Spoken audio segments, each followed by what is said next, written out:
Hi, good morning, everyone. Welcome to the MacArthur Memorial. My name is Amanda Williams, and I have the very great honor to lead the team here at the MacArthur Memorial. And the MacArthur Memorial is a partnership between the City of Norfolk and the General Douglas MacArthur Foundation. And this morning, I'd like to extend a special welcome to Deputy City Manager Trista Pope for being here with us this morning, and to Colonel William Davis, the Executive Director of the General Douglas MacArthur Foundation, as well as members of the board who are joining us here this morning. We're also honored to be hosting survivors of the war in the Philippines, family members of former POWs and internees, as well as relatives of those who liberated many of these camps. So thank you all for coming. We know many of you traveled from very, very far away, had long journeys to get here, but we are very honored to be here with you this morning. Now, this exhibit would not have been possible without the generous support of sponsors, including the General Douglas MacArthur Foundation, the Edward Snyder Checkered Flag Memorial Fund, and the Jimmy Dexter Memorial Fund. We were also fortunate to work with wonderful partners within the City of Norfolk, as well as colleagues at other institutions, local businesses, and numerous individuals who all played a role in helping our team put this exhibit together. We would not have the price of unpreparedness for you today without them. Now, we've never told the story of the POWs and internees in the Philippines during World War II in such depth before. It is very difficult history. It's a hard part of General Douglas MacArthur's story, but the memorial has a very dynamic mission that unites stewardship of world heritage and cultural property with a commitment to public access and education. And so we are dedicated to making our history, the darkest parts and the most triumphant parts, accessible for generations to come. And I believe that's what you will see today with this new exhibit. Now, last year, our team sat down and decided that it was time to tell this difficult story. And I would like to acknowledge our team today as well. Jim Zobel, MacArthur Memorial Archivist, one of the finest historians I have ever worked with, and the one who first grasped that we needed to tell this story. Corey Thornton, our genius of a curator, who's here this morning, and Jennifer Cottle, our education manager, who helped put this event together, as well as Ursula Miles, our utility player and our unofficial morale officer, Ryan Pettit, Jasmine Dunbar, Roseanne Del Parto, Keon Blow, our frontline team that makes the museum accessible to people every single day. And I know it's a labor of love for our team, but they have really done an extraordinary job, and I'm very proud that they get to share with you what they've done today. So we have several speakers for you today just to share short snippets of the history of the price of unpreparedness. And our first speaker this morning is Dr. Frank Blazich. He is a wonderful historian and a great friend of the MacArthur Memorial. He is also curator of modern military history at the Smithsonian Institute's National Museum of American History.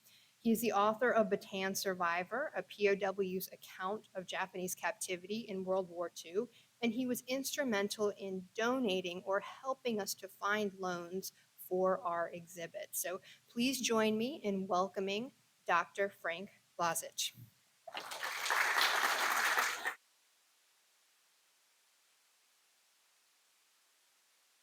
Well, good morning, ladies and gentlemen, and thank you for attending this exciting and highly important opening of a new exhibition on as a poignant and unfortunately lesser known aspect of World War II, the fate of the American and the Filipino soldiers captured and imprisoned by the Imperial Japanese military.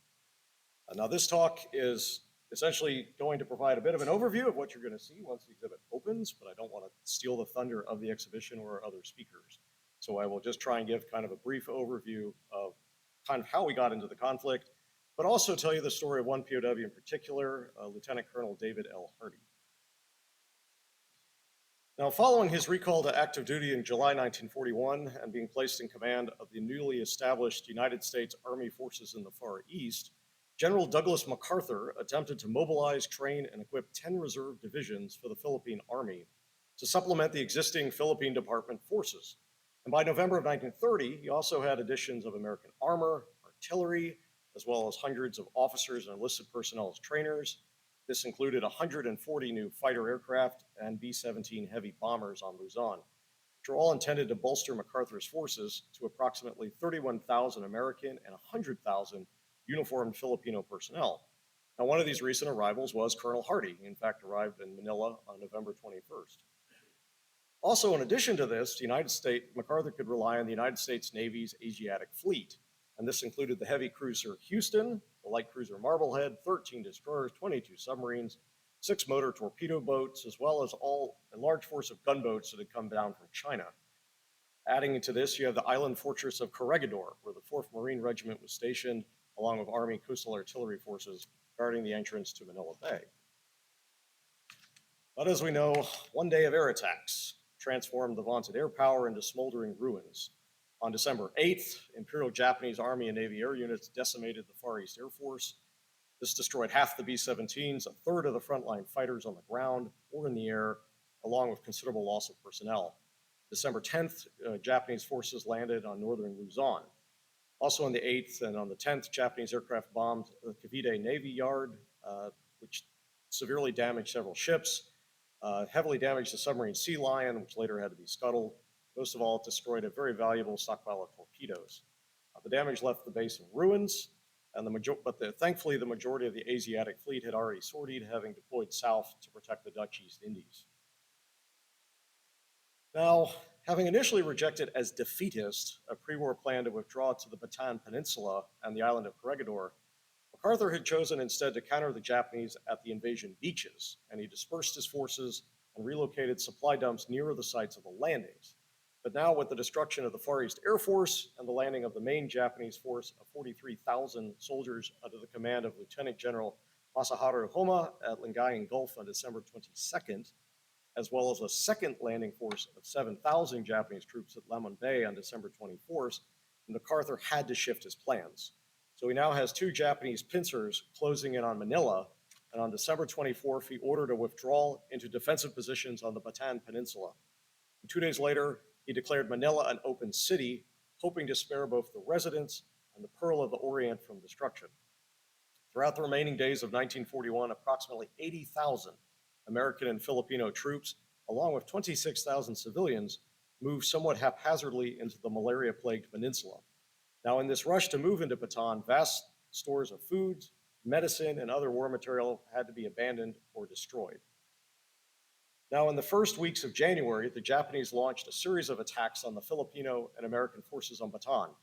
The attacks, at heavy cost to both attackers and defenders, forced a withdrawal from the main line of resistance from Abucay to Maban to the rear battle position stretching from the Bagak to Orion, which hopefully you can see there on the map. This defensive line by January 27th held fast against the weakened Japanese force. Homa, in fact, found himself left with only 3 effective infantry battalions by early February, forcing him to halt any further attacks until the Japanese could in turn reinforce. Now, to bolster the American-Filipino forces, the United States Army forces in the Far East organized the grounded men of the Far East Air Force into an impromptu unit known as the Provisional Air Corps Regiment. They handed them rifles, and they prepared the former aviators to serve in the front lines as combat infantrymen. Now, Colonel Hardy, having spent the first weeks of the war handling a series of administrative tasks for Major General Richard K. Sutherland, Chief of Staff for General MacArthur, received orders on January 26, assigning him as the executive officer of the regiment under the command of Colonel Irwin E. Doan of Maine. Now, both of these career Army officers would try and mold airmen into infantry in the foxholes and the entrenchments on Bataan. The Provisional Air Corps Regiment occupied Sector B, which was previously marked on the map, all the way over. Do I have a laser? Do have a laser. There we go, right about there. Now going back a slide. And that defensive line was all up to the infantry. In fact, they were the only all-American unit fighting directly on the front line there at Bataan. All those other units are Filipino divisions, and a lot of Americans forget that. It's the Filipinos defending Bataan. Basically, with only hand tools and machine guns salvaged from wrecked aircraft, the Provisional Air Corps Regiment prepared defensive positions and braced for a massive frontal assault. But thankfully, with major combat operations limited, the Filipinos and the Americans had time to strengthen their positions all the while facing dwindling supplies of food and medicine, as well as dwindling hopes for reinforcement. In a fireside chat in February, President Roosevelt acknowledged that no help would arrive for the beleaguered defenders. And MacArthur, commanding from the island of Corregidor, received orders by the president to leave with his family on March 11th to Australia, placing Lieutenant General Jonathan M. Wainwright in command of U.S. forces in the Philippines, with Major General Edward P. King commanding the forces on Luzon. By late March, the men were barely receiving 1,000 calories daily. But rather than hunting Japanese, the soldiers often turned to literally hunting for food wherever they could, either capturing supplies from the Japanese or unfortunately eating their own horses, their mules, caribou, monkeys, literally anything they could find in the jungles. Now, the final Japanese attack on Bataan will commence on Good Friday, April 3rd. As you can see the movements here on the map. Approximately 150 Japanese artillery pieces will shell the Orion Bagak line for 5 hours. Enemy aircraft will drop over 60 tons of bombs on American and Filipino positions. Following this bombardment, the Japanese are able to swiftly push forward, seizing Mount Samat on Easter Sunday. Now, General King is going to attempt a counterattack, but the overall Japanese resistance will just continue to push down the eastern coastal roads there on Bataan. As the Americans and the Filipinos keep falling back between April 7th to the 9th, they're trying to delay the Japanese, but in doing so are continuously disintegrating and breaking their lines. Hardee and Doane will in fact become separated from the units during the fighting, and after failing to hold a defensive line on April 8th, General King will decide around midnight to seek a surrender to preserve the lives of the remaining men under his command. King never receives enough credit, but he does not notify General Wainwright of his intentions to spare Wainwright the responsibility for contradicting MacArthur's explicit orders not to surrender. And on the morning of April 9th, coincidentally, the same day that Robert E. Lee surrenders to Grant at Appomattox, King and his aides will meet with a representative of the Japanese 14th Army headquarters near Lamau. You see the meeting here. King is going to request an armistice, permission for the American and Filipino troops to march out of Bataan under their own officers and allow their wounded to be carried out by motor transport. King says, "I'll deliver my men wherever the Japanese want them," and asks for assurances that these POWs would be treated in accordance with the Geneva Convention. The Japanese refuse. Nonetheless, King agrees to an unconditional surrender on midday on April 9th. And as we know, the surrender and movement of the American and Filipino prisoners north will begin on April 9th and is infamously known as the Bataan Death March. As we heard, the Japanese badly miscalculated the number of prisoners that they would be required to evacuate.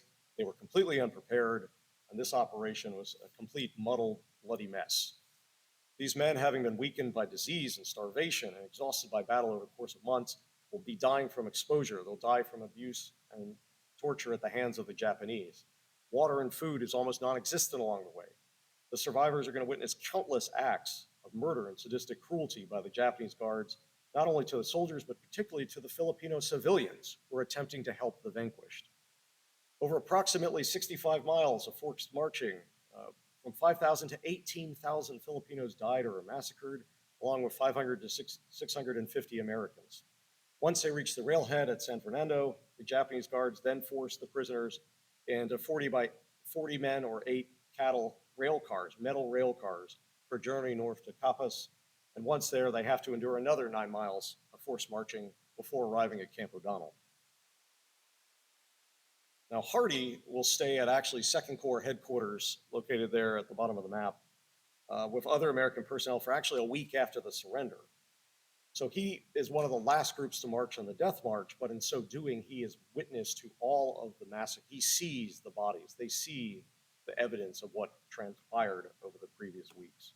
And he actually arrives at Camp O'Donnell on April 25th. Now, Camp O'Donnell is 617 acres, enclosed by a tall barbed wire fence.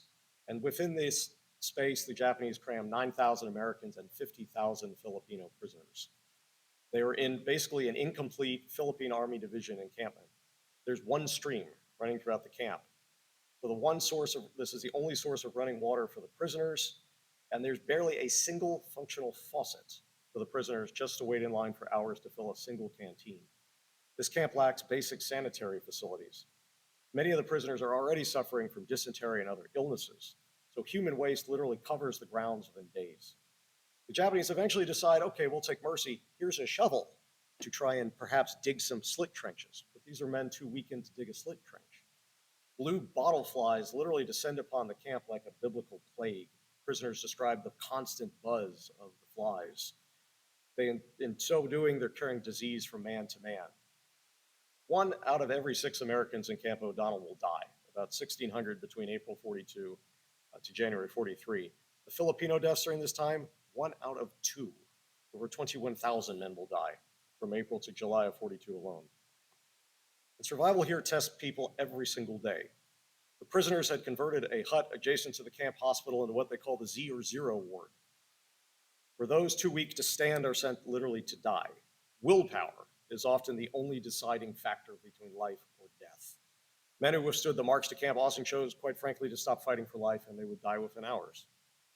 Now, Hardy, as an older man, as a veteran of World War I, found that he and other older veterans withstood the harsh conditions at O'Donnell better than the younger men. He said perhaps because of their previous suffering through war, they knew how to temper their behavior, conserve their energy. And discipline and camaraderie are going to break down in the face of the daily fight for life. Officers and some non-commissioned officers had advantages over junior enlisted personnel. Some of these men had bank accounts, including Hardy, in Manila, and they were actually able to have money smuggled into camp or through contacts and use the black market to buy resources to save themselves. In May, the situation had thankfully changed for some of the Bataan survivors. After senior Japanese leaders inspected O'Donnell and they were disturbed by the very high death rate, they opted to try and close the camp and relocate the prisoners to a, quote, better camp. And this was at Cabanatuan. Hardy and the American survivors then will move in early July to Cabanatuan, divided into prisons 1, 2, and 3. These are also former Philippine Army facilities, somewhat closer to completion than O'Donnell, but they're only slightly better. At this point, Corregidor, which had surrendered on May 6th, those survivors are also going to join the men at Cabanatuan and are quite frankly appalled by the condition of the Bataan survivors and what they had encountered. But despite the infusion of healthy men of strong morale from Corregidor and a slight improvement in prison food and provisions, some provision of medical supplies by the Japanese, the death rate is soon going to match that of O'Donnell. By November of 42, approximately 2,400 Americans had died at Cabanatuan. So what battle failed to achieve, starvation, disease, and brutality of the Japanese accomplished their goal as the men wasted away in the camps. And the Japanese guards and the camp administrators, quite frankly, left the Americans incredulous at their own cruelty and inhumane action toward the prisoners, as well as the Filipinos, and quite frankly, even the Japanese soldiers themselves. There would be slappings and beatings at the slightest infraction of the prison rules. To deter escape attempts, the Japanese organized the prisoners into 10-man squads, from which escape of a single prisoner would result in the execution of the remaining 9. As, quote, blood brothers, few prisoners chose to test this system, although several did, and they paid dearly for it. Hardy bore witness to torture and summary execution of 3 men. The details, quite frankly, are too surreal to describe here. International protests to the Japanese regarding the 1929 convention relative to the treatment of prisoners of war signed in Geneva proved mute. Now, in response to U.S. State Department inquiries in early 42, the Japanese announced on January 29th that year that they would observe the convention mutatis mutandis, which means, quote, with necessary modifications, relatively to the treatment of prisoners. So the Japanese said, okay, we'll honor the spirit of it, but in practice, they ignored the convention, and they began to treat and use the prisoners for their own devices. Despite all this utter depravity, somehow prisoners held on. They organized at Cabanatuan. They even were able to develop baseball games, theatrical performances, reading groups, craft groups, and even gardening. Now, in May of 42, Japanese Prime Minister Hideki Tojo, who's concurrently the Minister of War, decreed that all Allied prisoners would work to eat. So in the Philippines, Japanese military authorities preempted Tojo's decree, and since the surrender of April, had already been employing the Americans in work parties across the archipelago. Some prisoners volunteered for these work details with the promise of time away from the camp, which offered opportunities to interact with the Filipino population to try and acquire sustenance resources, quite frankly, valuable news on the war and that resource known as hope, in any form you can get it. By late summer of 42, the Japanese had completed registration of all the prisoners, and they decided to increase the use of the POWs in industrial work. issuing orders to begin dispersing prisoners throughout their empire in the Far East, including their use of slave laborers in Formosa, Japan, and Manchukuo. To transport prisoners, the Japanese used unmarked merchant ships, and they packed the prisoners into darkened holds, which had no sanitation facilities and limited to nothing in terms of food or water. These were deemed by the prisoners as hell ships, and these often traveled alone in small unprotected convoys. In 1943, the Navy will break the Japanese codes for merchant shipping, and this enables American submarines to have intelligence on exactly where these unmarked, single or small unarmed convoys are. And they are very easy targets. On October 26, 42, Hardy will join a group of 1,000 men destined for the Davao penal colony on the island of Mindanao, comprising 2,500 acres of cultivated agricultural land surrounded by foreboding swamps and impenetrable jungle. The penal colony would provide actually food for the prisoners as well as the Japanese army, as the prisoners are expected to feed both groups.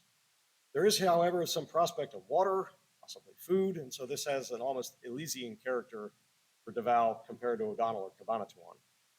After an unpleasant but thankfully uneventful voyage aboard one of the hell ships, the small band of Bataan and Corregidor survivors will now find themselves preparing for another long and hard period of incarceration. Here's actually an aerial view of the camp. Now, Hardy will spend 19 months at the Davao Penal Colony, or DAPI as they abbreviated it, and this was, quite frankly, anything but comfortable. Here, the men have to settle in for this long duration of prison life, 43 and 44, but it enables them to have some basic routines of existence. During this time, Hardy will pay witness to several successful escapes that I'll talk about briefly. Now, background on this. The Philippine Department of Corrections had formally established the Davao Penal Colony in 1932. By the way, it's still in operation today. It is still a penal colony, penal farm here in the Philippines today. And this was 74,000 acres. The farm itself is surrounded by seemingly impenetrable jungle and swamps. Think of this as Devil's Island in French Guiana. The Americans here are going to live in 8 barracks, and they can hold 200 to 250 men. They are wood, they have metal roofs, they even have electrical lighting. There's a mess hall, there's latrines, which are in separate buildings. The barracks themselves are fenced and barbed wire, they have guard towers. It's slightly more organized, if you will, than the other camps. Vermin are going to be a constant scourge. The bed bugs there, quite frankly, defied all efforts to kill them, and there's some fascinating anecdotes about that. On that issue of productivity, which the Japanese desired, it's really of limited value. The American prisoners are going to work in rice paddies, orchards, and fields. Supposedly, they're growing the food for themselves. In reality, the Japanese confiscated it. They would use it to feed their own forces, or then they sold it to the Filipino population on the black market for the personal gain of the guards. The Japanese also did not know how to run a farm properly, so they grazed the caribou herds with disregard, which in turn destroyed orchards or destroyed fields. Harvests would rot in the fields. If prisoners tried to smuggle in food and were caught, they would be beaten and somehow punished for it. The food production makes this colony somewhat self-sustaining, but the prisoners are not able to really gain any weight or rebuild their health to a great extent. I mentioned escapes. In the period of March to April of 43, there's notable changes for Hardy as well as the prisoners. In March, a group of prisoners led by Lieutenant Commander Melvin McCoy, senior at the top, and Major Stephen Melnick, senior below, began a serious plan to escape. Now, the Japanese camp commandant had agreed to let these men lead a 21-prisoner detail to work in the coffee groves with only one guard, who's often absent to oversee them. So this freedom from direct supervision aided both in the theft of chickens from a nearby chicken coop, which allowed the men to get some protein in their diet, build up their strength. It also provided critical time to discuss escape plans. One of the men on the coffee detail was Colonel Hardy. And this group was mostly older majors and lieutenant colonels who had previously been asked to weave hats and baskets, which Hardy found he didn't know how to weave hats or baskets. And Hardy thought this was, quite frankly, the best work they had during their whole prison life, because he had the ability to rest. They could also gather fruits when they weren't harvesting coffee beans. Ironically, the prisoners never got coffee, despite harvesting the beans. But for Hardy, all the hardships of 42 will finally catch up with him. And at some point in March of 43, he suffers a very severe abdominal hernia that leaves him debilitated, bedridden, and increasingly weak. The Japanese refuse to provide him any surgery. The American medical personnel are not able to provide Hardy any relief. So he ends up spending the bulk of his time in the hospital. So he's missing out on some of the planning of what's going on. Melnick and McCoy's plans proved successful. On April 4th, these men, together with William E. Dias, Austin C. Schaffner, Jack Hawkins, Michael Dobrovich, Sam Gracio, Leo Bolins, Robert B. Spielman, and Paul Marshall, as well as 2 Filipino convicts who were serving as guides throughout the jungle swamps, Victorio Umorong and Benino de la Cruz, will march out of the camp, so far as the Japanese believed, to go pick coffee. In reality, they began an escape that culminated with the men entering into the arms of the friendly Filipino guerrillas. Now, Dias, McCoy, and Melnick, seen here, were later taken by submarine from Mindanao to Australia. This is when General MacArthur and his headquarters will first learn about what happened on the Death March, as well as the horrors of the imprisonment. Now, Dias' story would later be posthumously published in the Chicago Daily Tribune in late January 1944. This reveals for the first time to the American people the fate of the men on Bataan and Corregidor. If Remember Pearl Harbor was one of the rallying cries, Remember Bataan will become the new one. In retaliation for this, the Japanese seal up the camp, and they took away many of the privileges that the prisoners had for many months. They placed 500 men, if you can see the blue arrow up there, they crammed 500 prisoners up there in some rather tiny barracks in isolation for 60 days. And they're fed basically a diet only of rice, salt, and kangkong, which is a camote vine soup. They're not allowed to talk, they're not allowed to make noise, and any of the energy that the men had gained over the previous months are gone. By mid-43, Hardy, who's 52 years old, weighs 115 pounds. And he has a snow white hair and snow white beard as a result. By May of 44, as American forces begin to close in on the Philippines and Japan, the Allies are also preparing for their major invasion of German-occupied Western Europe. So on the very same day, January 6, 44, the Americans are storming ashore in Normandy. Hardy and the other prisoners at Dapical are blindfolded, roped together, and trucked to Davao to embark on the squalid, dilapidated freighter Yashu Maru. Crammed into the ship's holds without adequate sanitation, water, or food, they began to really understand why these vessels are called hell ships. They will eventually make it to Manila Bay, then have to sit in the holds for another 2 days before finally marching ashore to Old Bilibid prison on June 26, 1944. In many respects now, the men have come full circle since April 9th. Seen here is Old Bilibid prison, and unfortunately I should have put a gap because all 3 of my photos are merging together. But the advantage here, at least for Hardy, is that those survivors who make it to Old Bilibid are going to reunite with their friends who they, quite frankly, didn't know what became of them. Old Bilibid, and part of it still exists today in Manila, is a former Spanish penitentiary which was built in 1865. It's located actually in central Manila near Santo Tomas University at what is present-day Recto Avenue and Quezon Boulevard. The Philippine government had opened a new Bilibid prison and abandoned this facility in 1940. In 42, the Japanese decided to convert this into essentially a prison hospital for all the Allied POWs in the Philippines. It's essentially, as you can see, square. It measures 600 feet on each side. The outer walls are 20 feet tall and 4 feet thick. And from the air, you can see it resembles a giant wheel. Each of those spokes is actually there are 18 barracks, and they measure 120 by 20 feet. There's a 12-foot wall in the center there, which then divides one half into prison, one half into hospital. In 1944, though, the Japanese are also going to use Bilibid as the way station for all the Japanese being shipped out. Now, this prison will be under the Japanese control, but the hospital is actually allowed to be run by the United States Navy and some US Army medical personnel. The advantage here is you have solid buildings, some practical sanitation, some improved medical resources, but the food supply is the main problem. By July of 44, the diet here is 1,700 calories daily. By October, that's 1,000 calories daily. By January of 45, the prisoners are only receiving 7 to 10 ounces of rice, corn, or soybeans daily. The malnutrition and slow starvation is becoming the next challenge to overcome.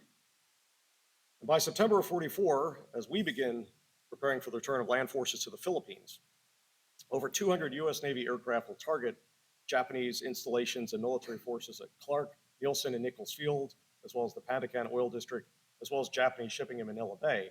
And the raids are going to pass right over both the Bilibid prison and Cabanatuan. In fact, spent shell casings from the machine gun fire actually rained down on the prisoners inside Bilibid. This sight of American planes for both the Americans and the Filipinos is an incredibly uplifting sight. As Filipinos would often say to the Americans, very soon now, Joe, very soon now. But unfortunately, thousands are not going to live to see this because they're going to die aboard the hell ships. In early 44, the Japanese decided to evacuate the POWs from the Philippines to use them in war industries. This would free up Japanese workers for the army. Another rationale here was that with the approach of Allied forces intent on retaking the Philippines, the Japanese did not want to leave evidence behind. As a result, over 3,000 Americans will die to American bombs and torpedoes sinking these hell ships, notably the Shinyo Maru, Arasan Maru, Oriyako Maru, Brazil Maru, and Enura Maru will go to the bottom. The POW passenger mortality rate is 73% of these vessels. And I mentioned the Oriyako Maru. This is taken from the gun camera footage of a Navy Hellcat fighter on December 15th, 1945, off Olangampo Point at Subic Bay. If you can see the splashes marked with the blue arrow, those are actually prisoners swimming to shore. The lower arrow there, all the way at the bottom, that's a 100 square foot concrete tennis court where the Japanese herded 1,320 survivors in the open for 5 days. Appendectomies were conducted with pocket knives on some of the prisoners. The Japanese would also remove 15 prisoners from this group, drove them to a cemetery, and bayoneted and decapitated them. The survivors who were on those tennis courts were then herded on the hell ships Enura Maru and Brazil Maru on 27 December. In January 45, Brazil Maru reaches Formosa, and most of the POWs are then moved to Enura Maru. On January 9th, American aircraft attack and damage Enura Maru. That will kill at least 300 men by a direct bomb hit into one of the cargo holds. The Japanese then put the survivors on the Brazil Maru. When this ship finally reaches Japan on January 29th, only 400 to 450 of the original 1,600 men aboard the Oriyako Maru are alive. Of those who survived the war, I think the number is about 300.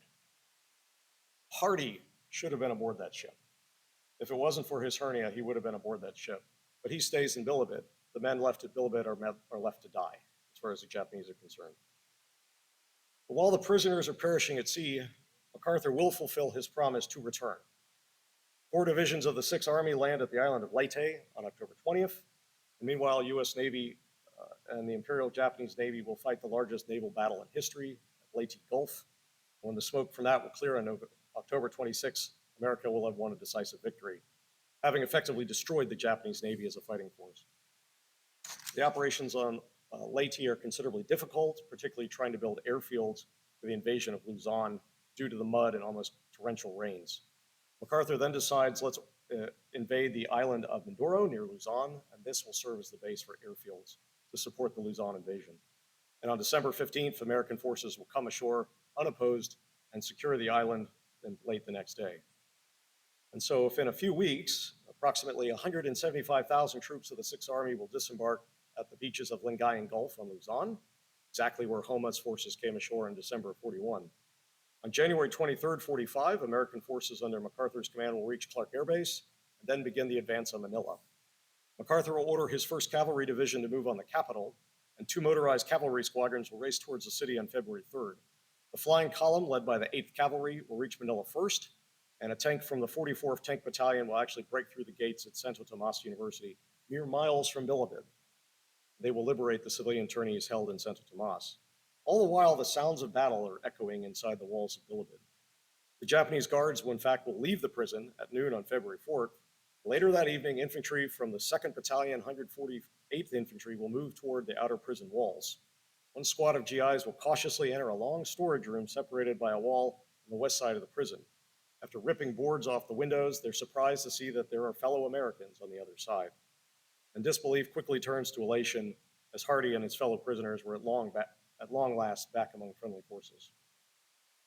Now, in the ensuing days, Hardy will actually reunite with his sister and family who had been interned in Santo Tomas this entire time. Comrades Hardy last saw at Bataan and Corregidor will reunite with him, and many of them are now general officers. But there's one man, a distant cousin of Hardy, who actually brings this emaciated Tar Heel to tears upon recognizing him at a visit to Bilibid, and that's General MacArthur himself. MacArthur's mother was of Hardy family, and it is a branch of Colonel Hardy's family. He had returned as Hardy would recall, and with him this glory of freedom. On May 1245, Hardy and his sister's family will arrive back in San Francisco Bay. And for Hardy, the fighting is over, but he knew of the tens of thousands of other Americans that are still imprisoned. And so he would then spend the ensuing months giving public talks about what is happening with the war, to remind the American public the war is not over yet, that there are still men that need to be rescued and liberated from the horrors of the Japanese. Thank you all for your attention. I've taken far too much time from our other speakers. I will allow them to share their part. Thank you.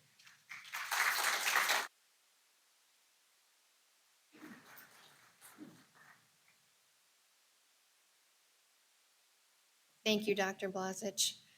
Next, we're going to hear from Mary Maynard. She and her family spent 2 years hiding from occupying Japanese forces in the jungles of Mindanao before being rescued by the submarine, the USS Narwhal. She recounts this wartime experience in her book, My Faraway Home, An American Family's World War II Tale of Adventure and Survival in the Jungles of the Philippines. Please join me in welcoming Mrs. Maynard. Morning.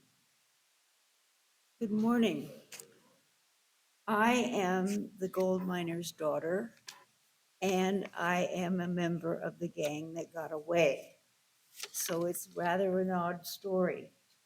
My father was a miner, a gold miner in Mindanao when the war began, mining a very rich mine, which actually after the war they never could find a vein again.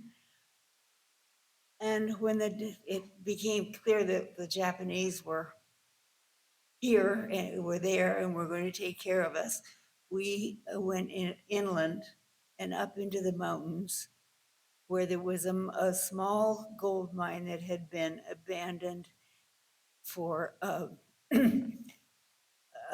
what's the word? Anyway, they wanted to look at the books to see what was going on. And so we went up there and found a mine with a generator, with housing, with almost everything that anybody would need. So actually, of all the Americans in the Philippines, we might have been for a long time the most comfortable. However, the Japanese were always in the back of the adults' minds. I was 8 years old, and so I thought this was a very interesting new world, and I was quite happy and not afraid of the consequences. My parents, of course, fretted all the time. My brother, 10 years older than I, was in school in Luzon, and was in prison the whole time of the war. He was in Baguio and then transferred to Bilibid at the very end. So he didn't know what had happened to us, and we didn't know what had happened to him. Life was, I thought it might be interesting for you to hear what kinds of innovations the people had to do as things began to wear out or be used up. So the first thing that was very important to do was to find out exactly what time it was, because it was possible with the generator and the little radio that we had to listen to KGEI from Treasure Island in San Francisco. And if we rationed it for 15 minutes and a Sunday night, we'd get the news. But we had to know what time it was. So in one of the men's magazines, there was a little article that my father caught on to, and it had to do with a protractor and a certain star, and you could do it. It was his kind of idea, and he conquered it, and we always had the news. Shoes wore out. I just gave a pair to Jim. And my father made us, my mother and me. There were 30 of us at the beginning, and then as time went on, they decided it might be better to live by the coast, and they didn't. So anyway, by the end of the 2 years that we were three of us were there. He made us a pair of shoes out of the truck tires, and the tops were the inner tubes. They had a blacksmith shop, and they began a business of making bolos, which are the Filipino traditional weapon. And so that was quite a business, and they had uh, quite a good time with that. There was a geologist with us from time to time, and he was panning for gold so that he could make a ring for his girl back in Wisconsin. That was. They also cut down or found a huge tree, cut it in half, and made it into a grinding machine with pieces of metal put in the lower stone, and they ground corn. We had corn and we had rice, and we had a good diet because we had very little meat and very little fat, and we ate rice and we ate vegetables, and we came out of it just fine. Um, when that corn appeared, one of the people from the South said, I miss my hominy. So they figured out that they could make lye out of ashes, and they experimented and experimented, and finally they did make hominy, and it was a great success. Having had the lye, then it was possible to make soap if they had fat. And we had fattened up some pigs and took one and butchered it and took the fat and made the soap and ate the meat. And that was a thing that something that maybe our generations couldn't really do. These people in the 40s had grown up close to farms and knew how to do these kinds of things. My mother took bits of soap and soaked them and made them into shampoo. Um, and then when she ran out of thread, she learned from the Filipinas that all you had to do was unravel a little white sock of a little girl, and then you had sock, you had thread. After a while, we began to realize that the submarines were coming in. We could hardly believe it. But when a Life magazine from later than December 8th, 1941 came into our hands, we realized it must be true. So my dad wrote General MacArthur was a stockholder in the mine, and my dad knew him fairly well. And he wrote him a very Victorian, very formal letter asking if he could please take my father's wife and daughter out of the islands. And the answer came back, not from MacArthur, but from the forces that said, absurd. You wouldn't put women and children on a warship in wartime. That's crazy. But there's a man called Mike Parsons who was famous throughout the Philippines, and he had reactivated his Navy commission and went to Australia and was in charge of the submarine liaison going back and forth between the islands and Australia. He knew the islands very, very well because he had run a shipping company through the islands before the war. So time went on, and finally Mike Parsons said, no, what am I saying? Mike Parsons? Who? Mike is the son that I had a crush on. Check Parsons, I'm so sorry. He said, if these people can take 2 years in the jungle, why can't they take a week on the submarine? So we all went down toward a town called Esperanza, which my mother took great hope from, because of course it means hope in Spanish. And we waited, and people started filtering in from the rest of the island. And we had a group waiting for the people to tell us it was time to take us up. So we went down the river and waited at this town called Nasipit, and we're out in a house waiting. We're making ersatz coffee on 3 rocks, and we heard this enormous noise suddenly, and then we had to understand that was the submarine coming around the corner. We all ran and looked, and she, of course, came in at sunset, and there was this black ship in the golden waters. We had to wait while they unloaded 90 tons of cargo, which they brought in for the Koreas. And somebody gave me a ham sandwich and a Coke, which my stomach couldn't bear. And I said, Mommy, I like rice better. So after a while, it was midnight. It was time for us to get onto the submarine, and we climbed up the conning tower and down and in, and they put the women and the children. There were 32 extra people. There were uh, 16 civilians and 16 Army people. Some of them were the fellows that you saw the picture with the general who had escaped from Davao penal colony and then come through the jungle and had been on the death march. And that's when my mother was sitting on a submarine talking to one of them and heard the whole story even before General MacArthur did. So we were on the submarine for a week. The crew was very happy to have us aboard because it was a mission of happiness. They could save us. We were told, however, that if it was a convoy was in sight, that it was a warship, and we should go to our bunks and be quiet and let them do their work. We did chase a convoy, to my delight, because I was 9 then, and lost it in a rainstorm. I was heartsick because I wanted to get a ship on my voyage.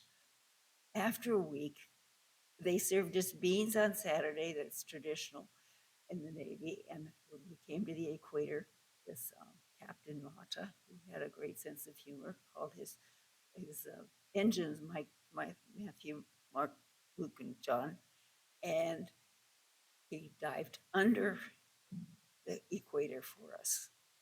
And we got to Port Darwin a week later, after a week on the submarine, and we bid goodbye to those wonderful men, and off they went to do another mission. The submarines took about 450 people out of the Philippines without losing one. And it was quite a thing to go to reunions and meet these fellows again. Thank you.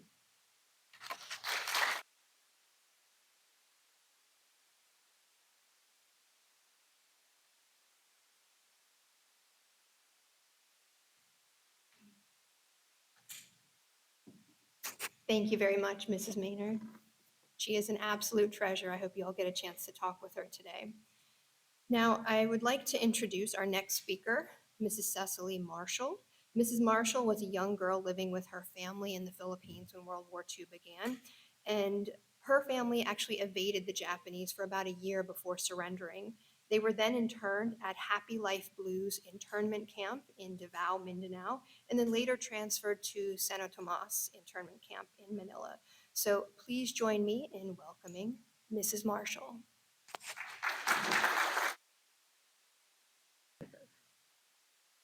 Is this thing working or do I push something? Right close to your mouth. What? Um, This is not from any kind of war injury that I'm hobbling across here. But it's sort of dramatic. Thank you.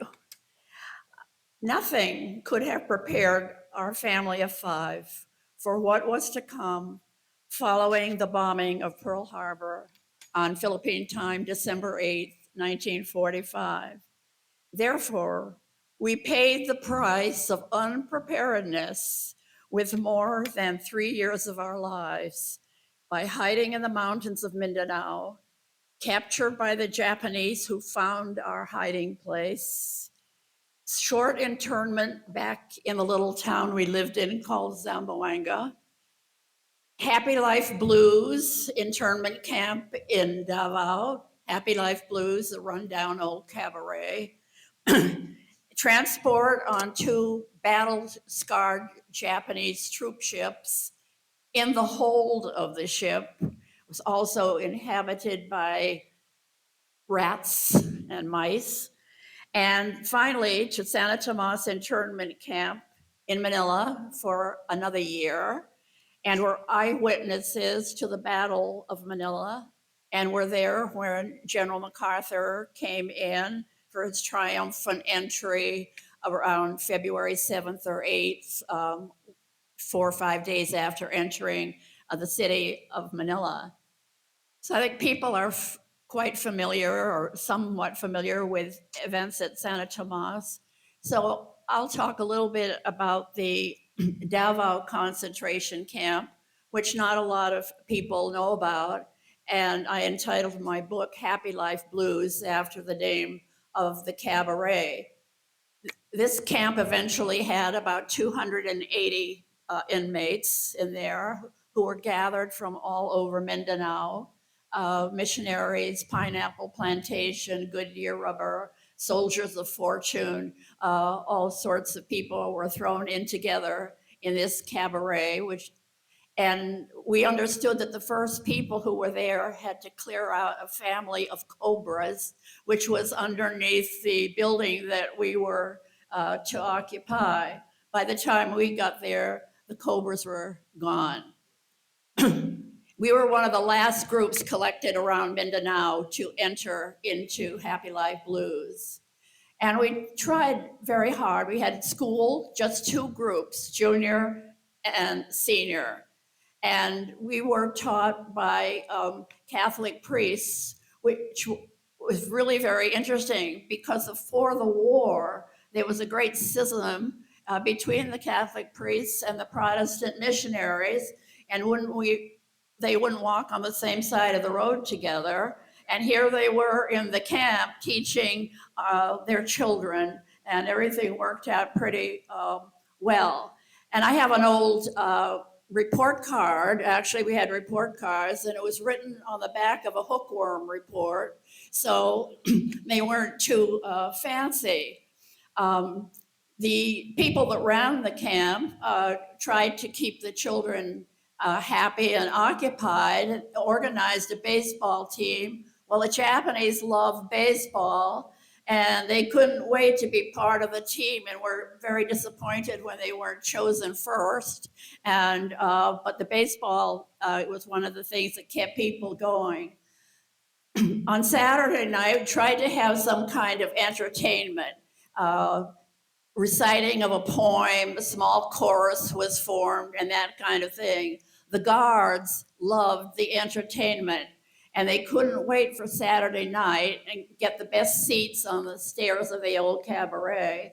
And but the thing that cheered us up immensely as internees, we got very daring and decided to start the show with a Star Spangled Banner, and hopefully they wouldn't recognize it. So we got really excited. We all stood up and looked around, and sure enough, they were all standing up too. Well, we could hardly sing for laughing. At any rate, we started the shows, and that was something that people look forward to. All the adults in camp had a job to do, and one of the hard jobs, of course, was cooking, because there wasn't much to cook with. There was a slaughterhouse down the road, and the Japanese supplied wheelbarrows, and the men of the camp occasionally would go down to this slaughterhouse and come back with heads, tails, hoofs, and other unsavory parts of the animal, and that the people who were in charge of cooking would try to make something out of it that we wouldn't have to look too hard at it and could put it down. The other one they brought back, and this is hard to swallow, were pails of blood, and made blood pudding. And there were certain people in camp who grew up on blood pudding, maybe the Scottish people, and I forgot what that's, haggis, something like that. And so we certainly suffered, I guess you might say. We missed some of the wonderful things that we had before the war, and we never were privileged to even have some of the local fruits and vegetables that were available. In time, the Japanese in Davao allowed some people to build little shanties, and they had these little excursions out into the swamps to collect fronds and drag them back to the camp. And people, the kids, would weave these fronds and use on the side of the building and on the roof. And we always loved to go on frond detail, even we went with a guard, And the children went out and hacked down these fronds in the swamps that were around the camp, dragged them back in, and then spent quite a bit of time weaving them, and people would use them and make little extra houses. In Davao, the water went off almost all day long. And at about sundown, it came back on. So there was a rush. There was one shower for 89 females and another shower for whatever was left over of the male population. And a real scramble. The shower stalls were only big enough, well, for one man, I guess, never in there. But in the women's one, two people could get in.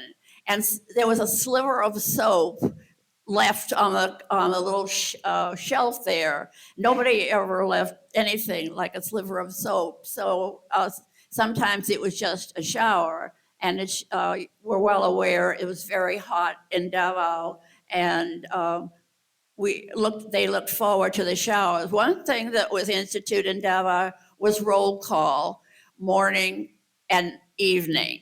And supper could not be served, and breakfast, which was nothing but a mush, could not be served until everyone was counted. Well, we lined up by fives, women, females on one side, males on the other. And I think I said there were 290 people. And we know that it's not divisible by five, but the Japanese guards didn't know that little mathematical fact. And so we'd line it up, and there would always be one row with four, where they go absolutely crazy. Someone escaped, someone gone over the fence. No, it's not divisible by five. And this thing used to go on, and breakfast could not be served until they finally got it through their heads that, maybe we were right. And dinner, breakfast was just what we call lugao, which was just mushy rice or corn, whatever. And the evening meal was that same lugao with perhaps some of that wonderful meat from the slaughterhouse. We were in Davao for almost a year. And in the stories of the war, the Japanese always loved to pull things on American holidays, 4th of July, Christmas isn't necessarily American, but it's a holiday.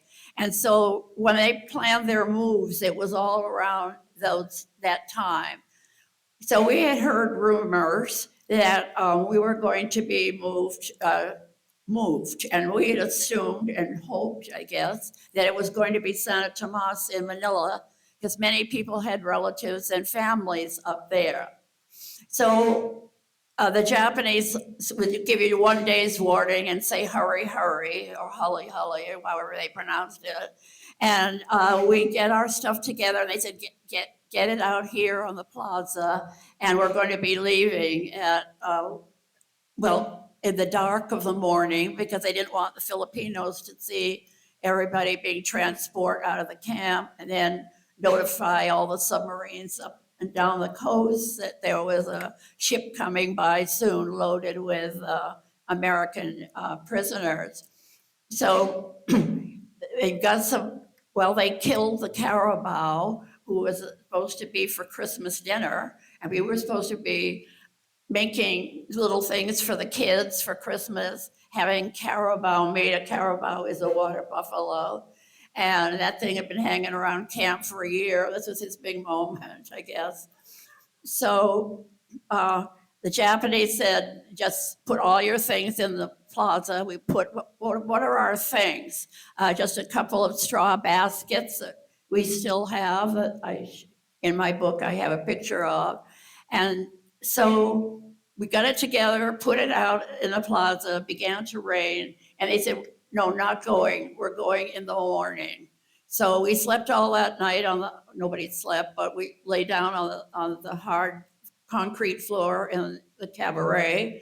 And the next morning we were taken by a truck, it was not yet light, and out to this ship that was anchored in the harbor. It wasn't in Davao Bay. And to get on the ship, we had to take little barges, put people on barges. There were quite a few elderly people amongst the Davao group. And there was this ship lay at anchor out there. It had shell holes in its side. I don't know what battle it had been in, but it didn't look very safe. And on the outside, they dropped a rope ladder and expected everyone to climb up that road ladder. That was very difficult for a lot of people. And we got on deck, and of course, they counted again to make sure that 289 were still there, hadn't fallen overboard. And they opened up the hatch and told us to all go down there. And so we went down the companionway into the hatch, and they closed the top of the hatch and lifted over, open just a little slit of air. In the hold, it was surrounded by shelves. I call them shelves. You had to get really down on your hands and knees to get in there. And it was dark, and it was 2 floors of shelves, 2 layers of shelves. And we crawled in a lower layer, and you reached for the life preservers, big cork things, and those were to be our pillows. And this, of course, as I said, was Christmas Eve. And so some Roman Catholic nuns who were also in the hold started singing some Christmas carols. And I remember thinking, one of them was Silent Night and something, and I was thinking, here we were in the dark, there were no stars to be seen anywhere, and yet these people, all of us, managed to bring a little Christmas into this hold. And I'll end by saying that the next Christmas dinner was seaweed, which they hauled over the side of the ship. And I think they made the tea with salt water. My mother wouldn't let us drink the water on the ship.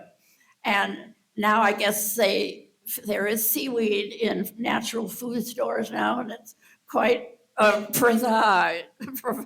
prized, but we had it hauled over the side of the ship, which was extra special. And so we went to Manila on this ship. We went to Santa Tomas, as was expected, and we took a look. We had been on the hold of a ship for 10 days. We got put on a truck through Manila, saw Santa Tomas. It looked like a mirage. If you've seen pictures of it, we couldn't believe that we were coming into something so beautiful after having been. So it's all a matter of how you look at the building, and that was our home for the next 3 years until February 3rd, when the first cavalry came in, and General MacArthur came in on February 7th, I think it was, and raised the American flag in Santa Tomas and also over the city of Manila by doing it in Santa Tomas. So that is the story of how unprepared we were and managed to get it together and be prepared. And as you see, we came out alive. Well, thank you, Mrs. Marshall. You are a treasure as well. So I hope you all get a chance to speak with her in a few moments. Now I would like to ask MacArthur Memorial Curator Corey Thornton, and then MacArthur Memorial Archivist Jim Zobel, to say a few words introducing the exhibit before we go out for the ribbon cutting.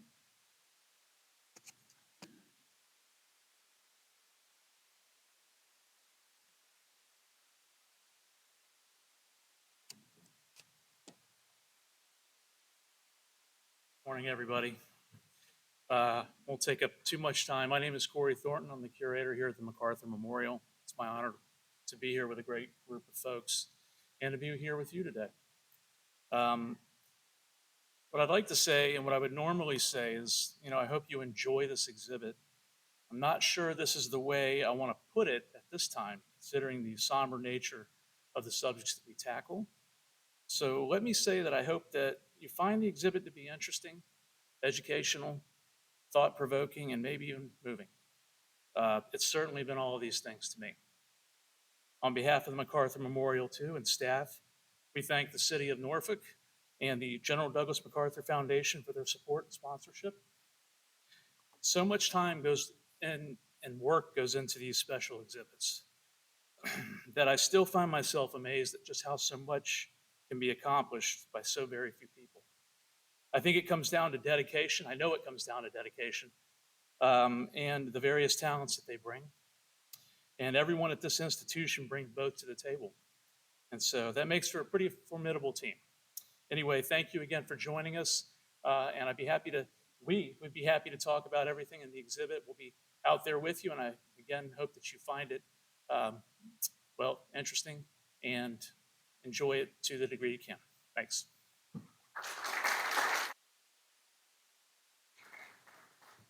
Corey is way too humble. You're going to see that he put together something truly amazing. It is really an amazing exhibit.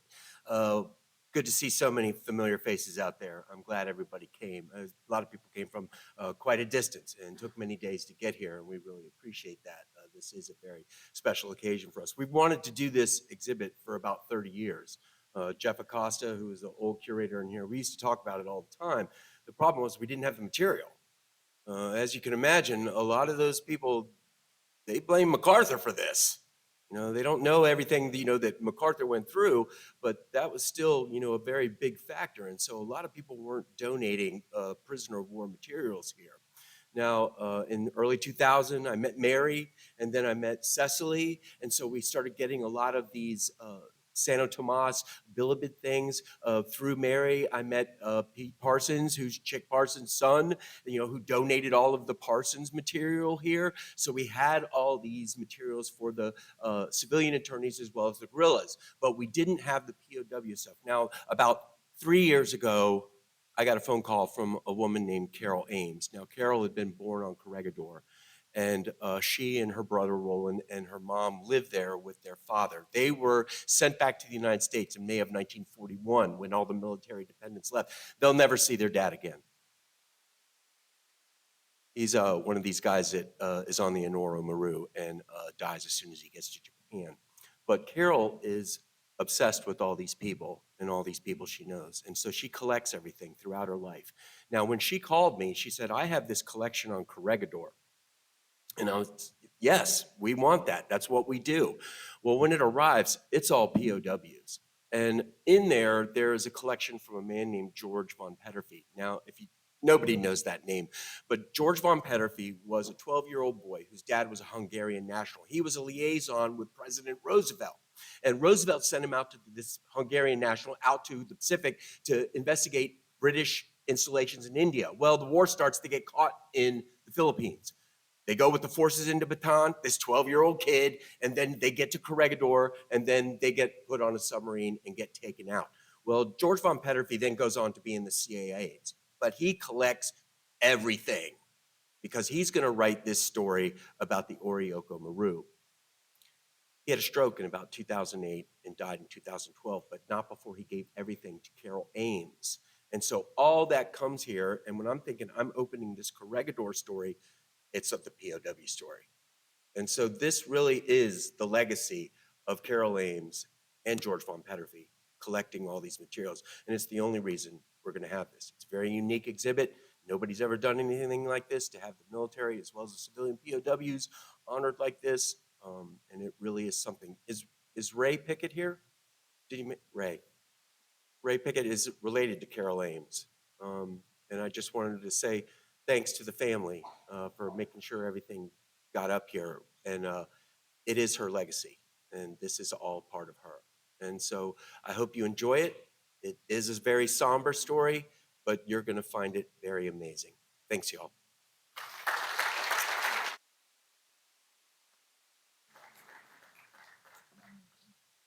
At this time, we would like the survivors of the war in the Philippines and the family members of those survivors or family members of people who liberated the camps to please stand up, just so we can recognize you this morning.